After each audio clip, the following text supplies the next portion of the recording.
Pengadus barang gitu. Biasanya buka wan. Dino Rebo.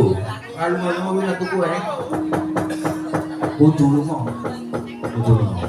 Dino Rebo. Lunga tuku sampo sing aku weruh putih-putih loro kang pilih jebul asu ngono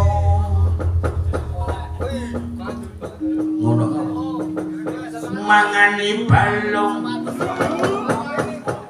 ayo balung apa dina Kemis nang ciyang konku mlaku liwat ngisor desa aku weruh wong wedok rada klimis tak tiliki jebul kere ati dides kere meneh dina jemuah nang kene simbah konku mara arep jalu gampang aku weruh wong wedok kok mlumah tak takoni jebul meteng ati nikah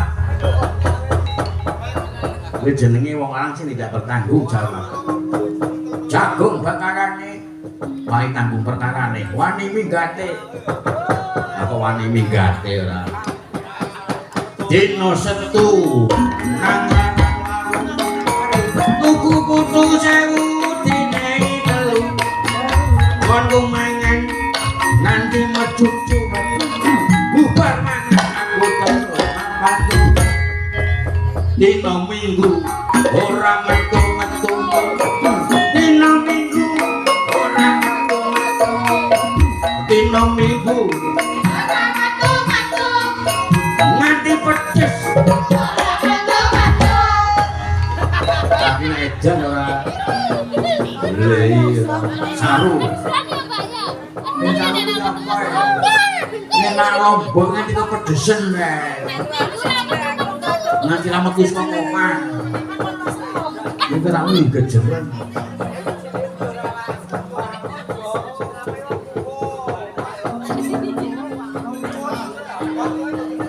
ora metu-metu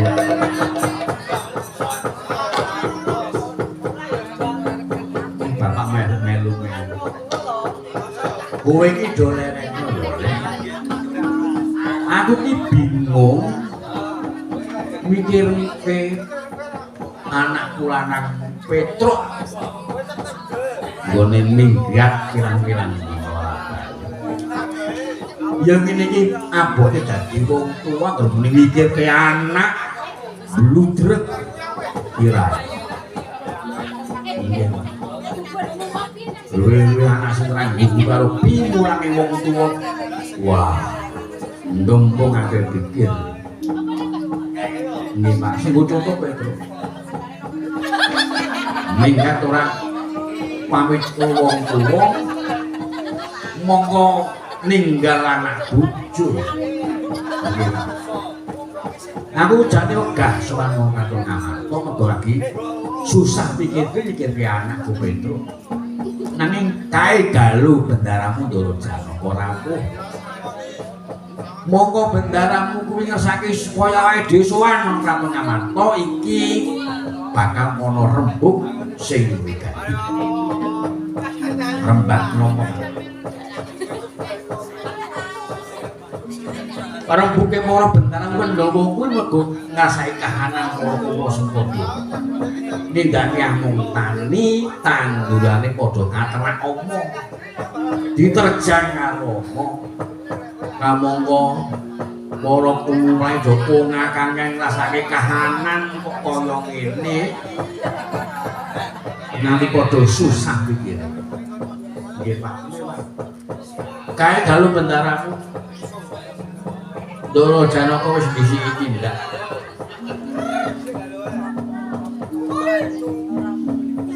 Olong tengah ngalas ijen tanpa kontra lan kandi nggih ayo dituruti sing banter nggon mlaku nggih Pak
Nalasawana poso tumur ning jurang terbis kang ngeri brandel beprondutan kasaring babran jalin cacing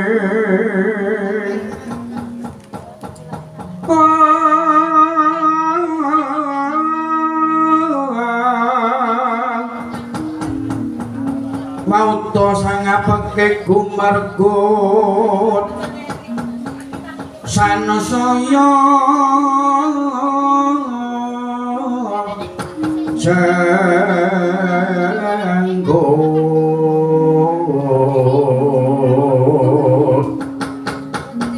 yakti tatange tumring boyo mrengko boyo jroning negeri pranata satriya tramitra radya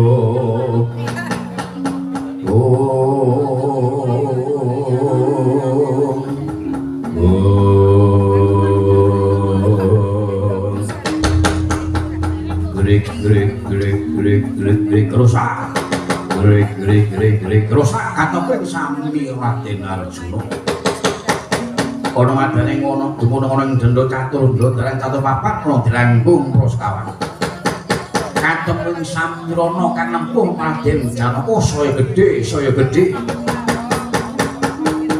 pedhoting samirana kocapok gluduking wadyabala saking kraton Simbarinten kang wis kepung Raden Arjuna pating gledrah pating drajit mangrik sungging Yohanggabila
kang walisan kang malaikat Kuteku simbar jojo simbar jojo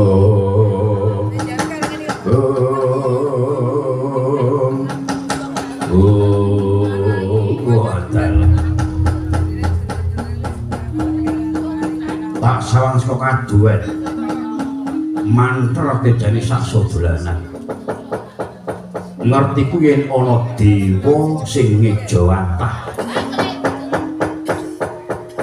sawise tak permanake jebul iki menungsa lumrah nanging gumunku nggonku gumun karo satriya siji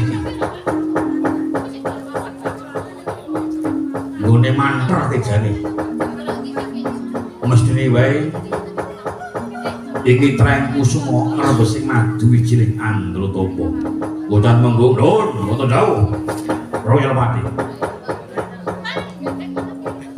kabeh para prajurit ditata nggih iki coba tak takonani iki satyus kundi yen pating sing magepan marang kersane sesembahku ing Sibariten aja wedi kangelan aja nganti diklayatan dirangke tangane yen Portugal dulu ora iku kowe gumun karo satu siji niki waguse kliwat ukuran anake sapa ning kene ku rombongane sing loro niku elek kabeh Jopi mampresani sing iso niku wong kok kaya terwelu selalu bopek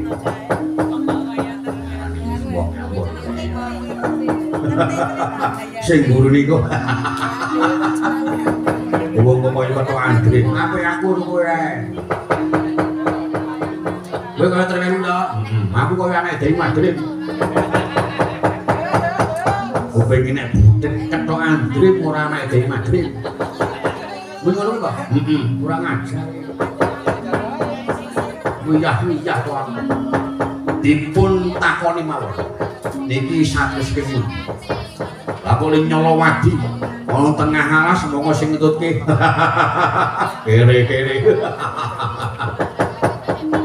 ya monggo ambune lenteng-lenteng iya-iya tenan ngarang iya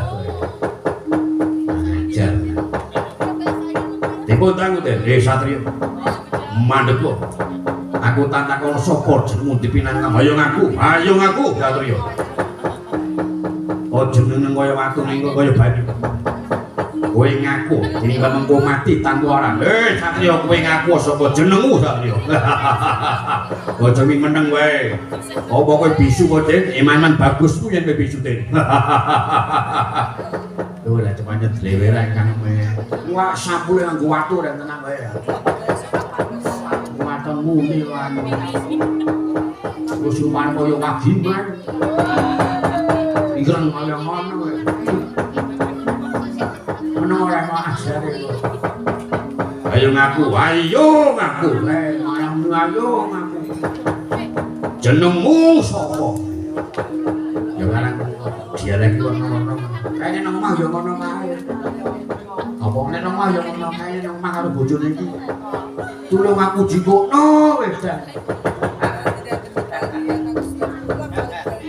ngono kuwi babongan yo aku keling aku arep madak ngono kuwi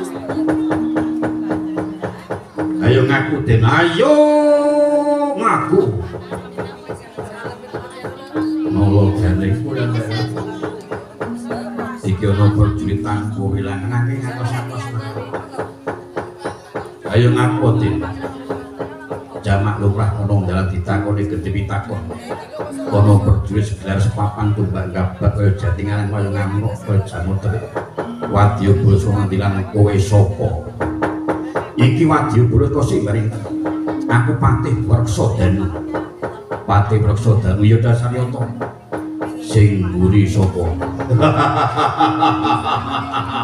kala tampuruku aku tumenggung Sudira Dirja Dirgantara waduh jenenge ampun jenenge sapa kok? Sudira Dirja mungkin dekat matane. Mataku kuwi. Iki watonmu iki rata-rata. Aku kuwi sapa, Den? Satria Madukara aku Janakaya aku Arjuna. Kumbang ali-ali wali iki danang Jaya. Yo aku Permadi. Wah jenenge akeh mau apik kabeh. Sing kok terwelu sapa? Gareng. Gareng. Gareng kok semono gedene. Gareng tunggul. Mak sampluk modal kowe. Padake gareng ngomeng-ngomeng ora.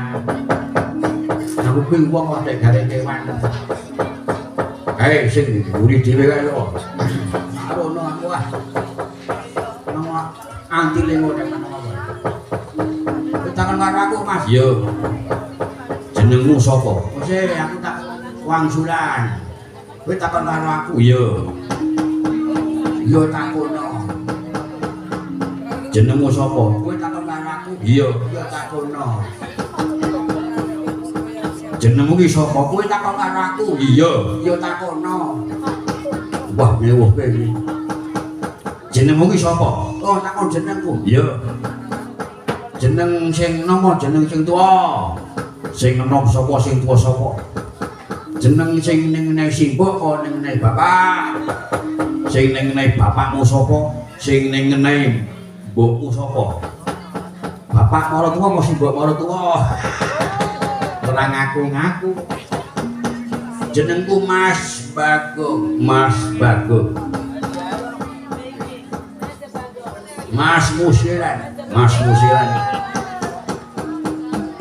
Mas Temeno. Mas Temeno. Mas tulung buriku sampuluhan. Mas tulung buriku sampuluhan. Oh ya.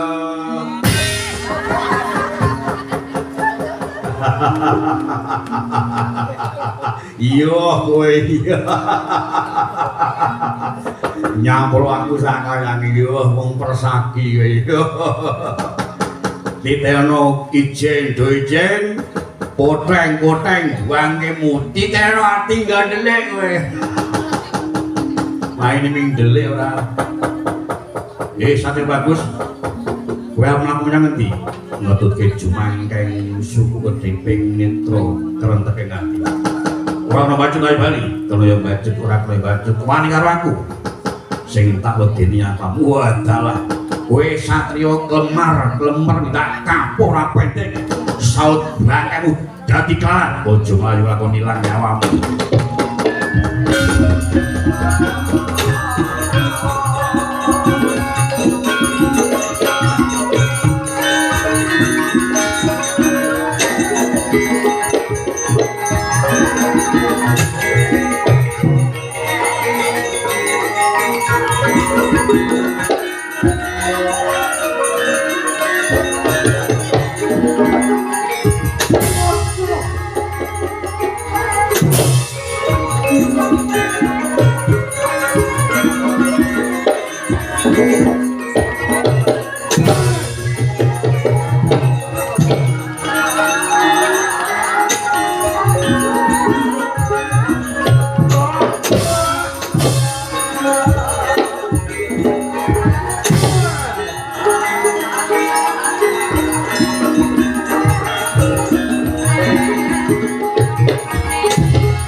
Sing jenenge Pati Mreksodanu iki mau jebul duwe kemandhen sing edapi-dapi. Kemandhen apa? Kemandhen kang dumunung ana Siung. Siung? Iya. Mana buta ya mawon. Niku ceklot rai buta. Iya. Nyokot panas. Kaya dipipi mau batok. Ane sampean kalih Pati sing jenenge Danu niki wau. Sini. Panjenenganku saka sing pinilih rembut iso mulih banyak dal iso mulih gunung minangka karo sing jenenge Pati Danu niku wau. Aku bakal nyekel pusaka Jempare. Oh. Jempare napa, Dik? Jempare ngarang Jempare Garuda Sengkali. Oh. Nanging aku njaluk kurmatur nganggo gending munggah.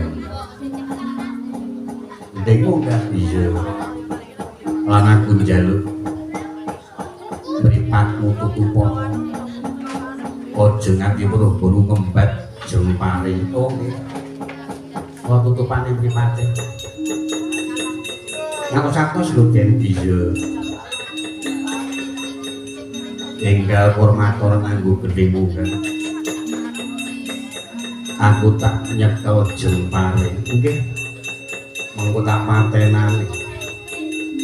Iki klebu dadi pilih tuwunmu bakal sowan ana kantong ngamal. Kok nggih pun dilepaske.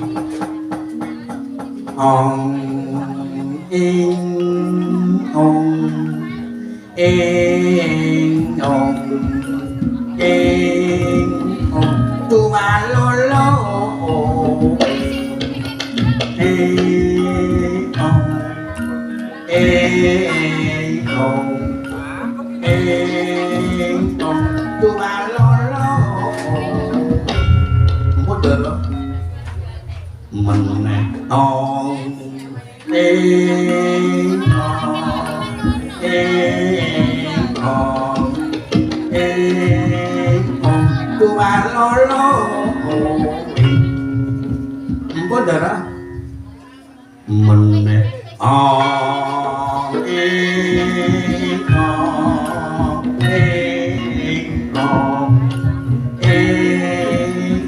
tuwalolo empun darah meneh ong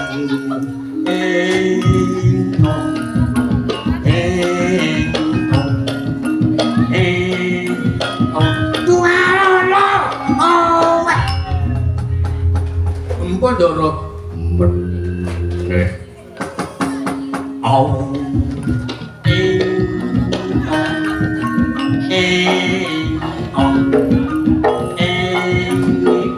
tuwalolo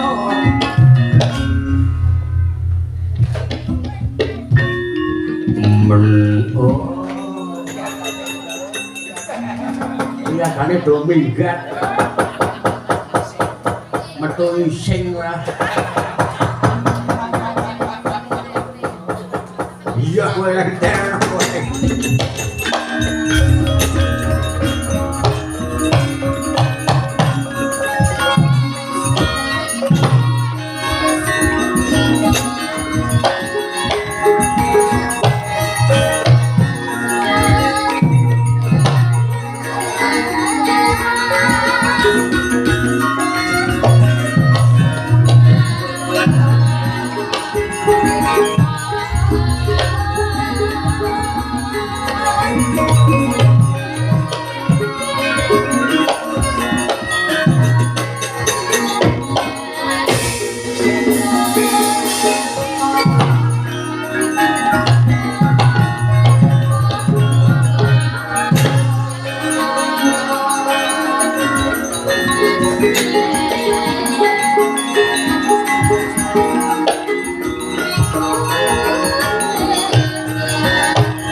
sing jenenge Raden Jarwo pancen saking Sengidapita nganti Gusti Patih Reksa dan ilang Somandroyo Weden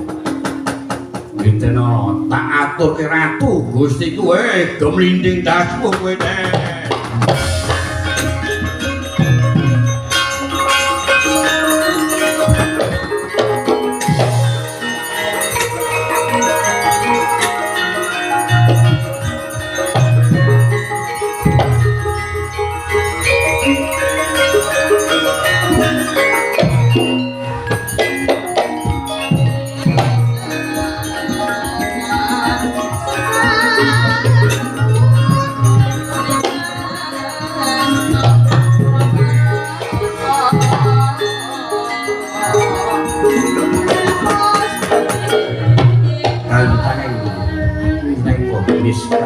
ikut sapu